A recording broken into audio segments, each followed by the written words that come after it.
வணக்கம். கன்சியூமர் சிவகுமார். எல்லா நாளையும் உங்களுக்கு என்ன செய்யறோம்னா, ஒரு யூஸ்ஃபுல்லான ஒரு மெசேஜ் தான் நம்மளுடைய யூடியூப் சேனல் மூலமா வருது.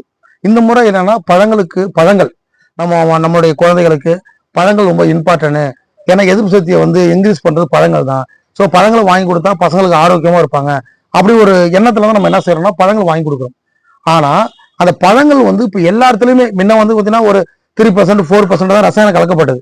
ஆனா இப்ப பாத்தீங்கன்னா 90% ஃபுல்லாவே ரசாயனம் கலக்கப்படுகிறது. அப்ப நம்ம என்ன செய்யணும்? அப்ப நம்ம குழந்தைகளை நம்ம பாதுகாக்கணும். அப்ப எல்லா வியாபாரிகளும் என்ன பண்றாங்கன்னா ரசாயனம் தான் கலக்குறாங்க. இப்ப நம்ம என்ன செய்யணும்னா பழங்களை ஒண்ணு நம்ம வீட்டிலேயே வளர்க்கணும். அப்ப பாத்தீங்கன்னா சில பழங்கள்லாம் வளர்க்கலாம். கொய்யா பழம் வளர்க்கலாம். ஆப்பிள் நம்ம மண்ணுக்கு வரவே வராது. வாழைப்பழங்கள் நம்ம மண்ணில் வரும். இது மாரி சில பழங்கள் நம்ம வீட்டிலே வளர்க்கலாம். இல்ல பழங்களே நம்மளால வளர்க்க முடியாது, ஏன்னா இடங்கள் கம்மியா இருக்கும் அப்படின்னு பாத்தீங்கன்னா பழங்களை வாங்கிட்டு நான் செஞ்சு காட்டுறேன்.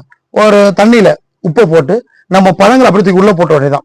ஒரு நம்பர் ஆஃப் மினிட்ஸ், ஒரு 10 நிமிஷமோ 20 நிமிஷமோ அதுல தண்ணியில போட்டு உப்பு தண்ணியில போட்டு வச்சுட்டீங்கன்னா அந்த ரசாயனம் முடிஞ்ச வரைக்கும் அதுல இருந்து நம்மள பாதுகாத்துக்கலாம். ரசாயனத்துல இருந்து நம்ம குழந்தைகளை பாதுகாத்து ஒரு 80 விழுக்காடு 90 விழுக்காடு பழங்களை பசங்களுக்கு கொடுக்கலாம். ஏன்னா எல்லாருமே வியாபாரமா அந்த வியாபார நோக்கத்துல போயிட்டாங்க. அப்படி இருக்கும்போது நம்ம தான் நம்மளுடைய ஆரோக்கியத்தை சரி பண்ணிக்கணும். மற்றவங்க மேல ஆரோக்கியமா பழங்களை கொடுக்குறாங்களா, இல்ல நம்ம மேல அக்கறை காட்டுறாங்களா? கிடையாது. அவங்களுக்கு வருமானம் வேணும். அதுக்கு என்ன வேலையோ அது மட்டும் செய்வாங்க. அதனால நீங்க பழங்களை வாங்கிட்டு உப்பு தண்ணியில போட்டு ஒரு 10 நிமிஷம் 20 நிமிஷம் வச்சு விட்டு அதுக்காக பசங்கள்ட்ட கொடுங்க.